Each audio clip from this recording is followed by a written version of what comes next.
Hi guys, Assalamualaikum. Welcome back to my channel.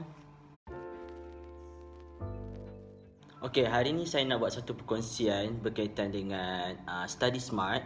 Okay, actually saya bukan nak mengajar lah, saya just nak berkongsi kepada anda. Ini pengalaman saya selama saya belajar di universiti. InsyaAllah mana yang baik boleh korang amalkan, mana yang buruk tu korang tak payah amalkan. Hari ni saya nak share korang berkaitan dengan study smart yang lebih khusus pada topik pengurusan kitab ataupun pengurusan buku. Yang mana kita tahu kitab atau buku ni adalah pengantara ataupun medium yang mana daripada ilmu untuk sampai kepada kita perlu ada kitab, iaitu kitab lah. So, kitab ni adalah alat. Okay, which is alat ni kita kena jaga elok. Kalau alat ataupun medium ni kita tak jaga elok, kita tak gunakan sehabis baik, macam mana ilmu tu nak sampai kepada kita dengan sempurna, dengan baik, dengan menyeluruh. Antara study smart juga kita perlu fokuskan kepada pengurusan kitab ataupun buku. Yang mana hari ni saya nak bawa 8 poin saya nak kongsikan kepada anda. Macam mana cara kita untuk mengurus buku, mengurus kitab kita dengan baik. Okay, tips yang pertama dari segi pengurusan kitab atau buku, apa perlu kita buat? Kita perlu menjaga keadaan ataupun kekemasan buku kita. Okay, so ada setengah pelajar yang bila dapat buku dia akan sampul. Ada setengah pelajar tu dia dapat dia tak sampul. Macam saya tak sampul sebab saya memang boleh jaga walaupun tak sampul. Apa maksud saya jaga? Okay, jaga sini dari segi tak bagi kena air, tak bagi kena apa-apa kotoran. So kalau kita makan ke, kita sambil study kadang tertumpah ataupun kita terbiar dekat mana tinggal, lepas tu kotor kena air hujan atau apa-apa. So itu sangat tak elok lah kita kalau biarkan buku kita dalam keadaan kotor, dalam keadaan tak kemas. So setengah orang dia jenis yang macam tak kisah sangat pasal buku dia. Sebab macam kalau saya betul-betul nak tak tahu meja ke, nak tak kat mana-mana tempat, saya akan pastikan betul tempat tu bersih, baru saya tak buku. Sebab kadang kita, itulah meja study kita, itulah meja makan kita, tak apa kita study kat tempat orang ke mana-mana ke, atas meja tu sebenarnya kotor tau, ada air apa ni, kuah ke apa ke, lagi kita duduk selama, benda tu mesti benda biasa yang berlaku. Kalau kotor tu kadang kita tak kisah, kita main letak je buku, sedangkan kat bawah tu sebenarnya ada kuah, ada kesan air, ada semua. Bila angkat kat belakang ni memang macam corak yang abstrak, kadang kat depan lah. So tu comot, tu sebenarnya melambangkan identiti kita tau, melambangkan pribadi kita, macam kita mengurus buku. So kalau buku pun kita uruskan, macam kita nak uruskan diri kita sendiri. Dan lagi, kalau kita masukkan buku atau kitab dalam beg, selalu yang akan berlaku, buku ni akan terlipat macam ni. Betul? Okay, so itu adalah salah satu benda yang tak elok sebenarnya. So kita kena jaga betul-betul. Dan saya kalau masukkan buku dalam kitab, memang berhati-hati. Masukkan buku dalam kitab. Okay, so selalu kalau saya masuk dalam beg, saya akan masukkan ke dalam macam ni. So tak susah lah nak kena kawasan lipat. Dan kalau selalu pelajar akan masukkan macam ni. Okay, itu yang faktor boleh terlipat sini. Kalau macam ni kan tulang, so tak boleh lipat. Jaga buku korang, jangan bagi kotor, biar dia cantik, biar dia kemas, biar bersih. Macam mana korang beli, macam tu juga sampai bila-bila, sampai korang habis belajar. Sebab buku tu akan jadi buku rujukan korang. Okay, itu tips yang pertama. Okay, tips yang kedua pula, bila dapat je buku, perkara pertama sekali yang perlu kita buat adalah rujuk pada fehris, iaitu isi kandungan. So kalau kita dapat je buku, terus kena tengok belakang sekali, iaitu isi kandungan buku tu. Okay, tapi ada setengah buku dia tak diisi kandungan. Macam kitab ni dia tak diisi kandungan, belakang ni terus isi buku. Okay, so tak ada masalah juga sebenarnya. Kita masih boleh cari elok dalam buku ni isi kandungan tu.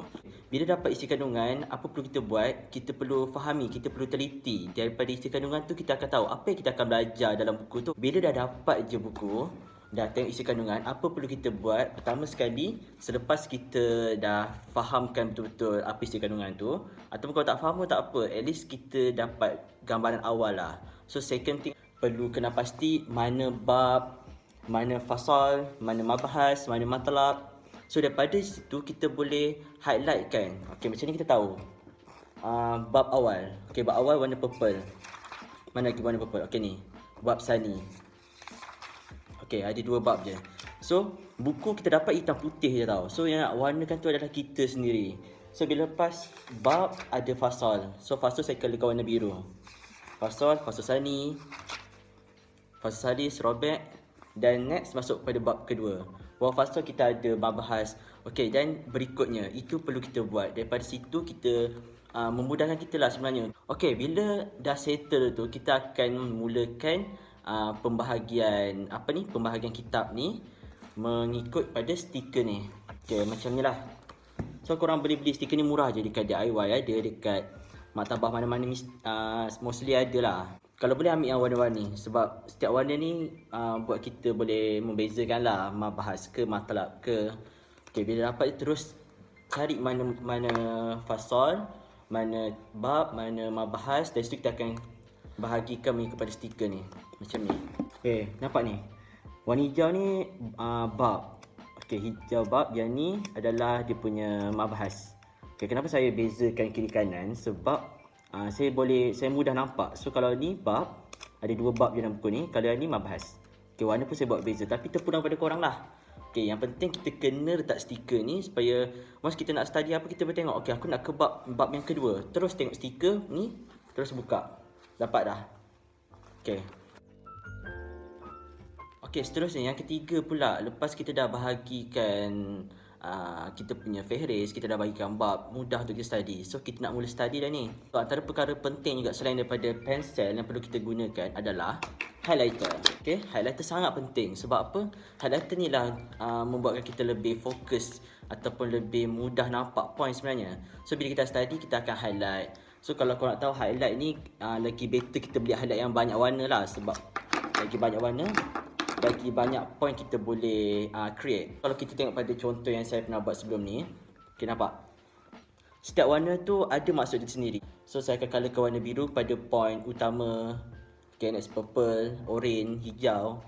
Okay, so selalu yang saya akan gunakan warna kuning adalah untuk dalil ataupun untuk apa-apa bukti dalam ayat Quran, hadis ke. Dan seterusnya kita ada warna hijau dan orange. Selalu hijau orange ni saya akan gunakan untuk huraian. Next kita ada warna purple. Okay, warna purple ni sangat fashion untuk tajuk perbandingan mazhab. So saya akan colourkan bila mana mazhab 1 saya akan colourkan, mazhab 2, mazhab 3. Okay, so kalau untuk highlight ni kita lebih sarankan untuk benda macam huraian ke apa, kita gunakan warna cerah lah. So kalau untuk warna purple, biru kan warna yang agak pekat, ataupun kita ada warna lain yang pekat. So better yang pekat tu kita gunakan untuk tajuk ataupun subtopik. Sebab kita tak berapa nak hafal sangat tajuk. Tajuk ni macam benda yang ringkas. So kalau benda yang panjang, elakkan guna warna purple, guna apa-apa warna yang gelap lah. So better guna warna hijau atau orange atau kuning ke untuk korang punya huraian yang panjang tu. Selain daripada tu juga, pemilihan jenis highlighter main peranan juga sebenarnya. So Stabilo antara jenama yang baik juga, Stabilo, Faber-Castell. So korang kalau nak beli highlight, jangan sebabkan nak murah korang beli yang cikai-cikai punya. Sebab bila once korang beli yang cikai-cikainya, yang pertama, warna dia tak terang ataupun dia tak tahan lama. So korang highlight hari ni, minggu depan, so dah lama tu dia akan cair, main betul hilang dah highlight tu. Dan bila once korang nak rujuk satu masa nanti, dah tak ada dah highlight tu. Yang kedua pula, dia bila dah low quality ni, bila cikai, dia akan, bila korang highlight tu, dia akan tembus dekat belakang. So benda tu mengganggu untuk korang baca muka belakang tu kalau ada tulisan. So jangan kedekut sangat, korang kena keluarkan duit untuk highlight yang betul-betul quality lah.